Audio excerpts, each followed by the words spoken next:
Okay, here we go again. This is Dr. Scott, and in my search for the perfect settings, I'm still in my childhood park in Denver, Colorado. It's called Cheeseman Park. And what I realized with a jolt was that my grandmother lived in the apartment building behind us, and she had a secret garden. That's it. I'm not making this up. You can't make stuff like that up. So I can't tell you enough about how important this place was to me. And as I kind of turn around and show you what's on the other side, which is this vast and beautiful park that I romped and played in and had my first kisses in, as I was mentioning, this was also completely unplanned, a place where I remember sitting in this park reading The Lord of the Rings. I mean, I read it everywhere I went. For my generation, we didn't read it because it was assigned. We didn't read it because it had been made into an epic series of, I must admit, incredibly wonderful movies. They did a great job. We read it because we worshiped this book. In fact, we read it, we snuck it into school because it wasn't part of the curriculum, and I don't think any of us dreamed that it would be at that time. But it is now, and taken much more seriously. But it was taken very seriously by adolescents in the same way that, I don't know what, 50 Shades of Grey? Well, Harry Potter, that's coming up. I mean, we adored this book, and we all read it. So I know it almost by heart, and that's great. But being here has also reminded me that, speaking of eco-critical themes, which is what I'm supposed to be talking about, my elementary school, where I went to second grade, is right around the corner over here. I almost set up over there. And I remember, no joke, doing nuclear Cold War era duck and cover drills. That's what they were called.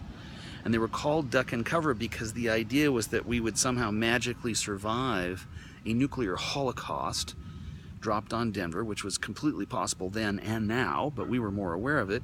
We would survive a nuclear holocaust by crawling as little children under our desks, hence duck and cover, and taking cover under the desks. We did these drills weekly. We also went down into the basement, which was declared a fallout shelter, which is somehow we would survive the nuclear apocalypse by being in the basement of our elementary school.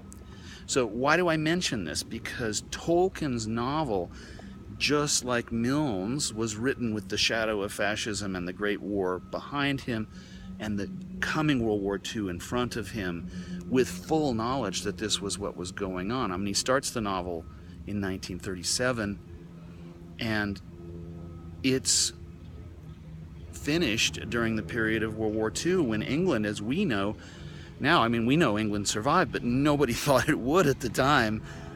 Yet miraculously it did. And so there's this kind of metaphorical context of Mordor and Nazism, etc. But that's actually not the way that we're reading the book.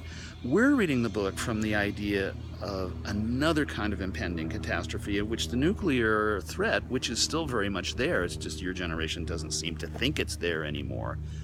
The nuclear threat is one aspect, but the other aspect is things like climate change. I've mentioned already, and I'm going to repeat, all those animals that you grew up with as stuffed animals will all be extinct, or large numbers of them, by the time your kids get old enough to have them. And it's a shocking fact. So the threats that my generation was under, the threats of fascism that Tolkien's generation was under, are echoed and amplified now in the age of what we now call the Anthropocene. If you haven't heard that term, that's a new geologic era that's been proposed, which recognizes that humans now are the number one decisive geological feature on the planet, because we're altering all the life, we're altering the atmosphere, we're altering the oceans, we're altering the chemical composition of every rock that's being laid down within our lifetimes, decisively and really permanently. So, how do you read Tolkien within that context? That's what the articles, the eco-critical articles, address directly. And I chose for you out of the, The Hobbit plus 3 volumes of The Lord of the Rings plus the Silmarillion, etc. I mean, you can go on. And I am up on my Tolkien, watch out.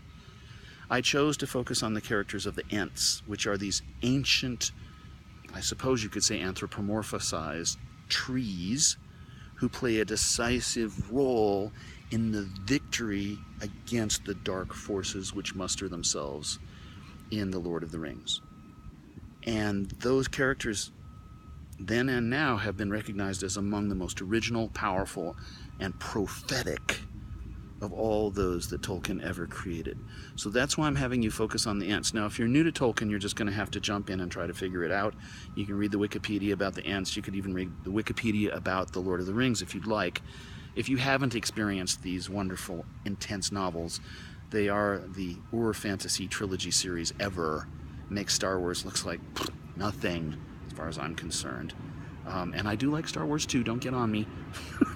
All right, I hear a big truck rolling by, so I'm going to have to give up. Isn't that... Oh, it sounds like Mordor coming. Oh, Lord. In fact, it's a backhoe with a front loader, and it looks like they're going to dig up something in my park. All right. Bye.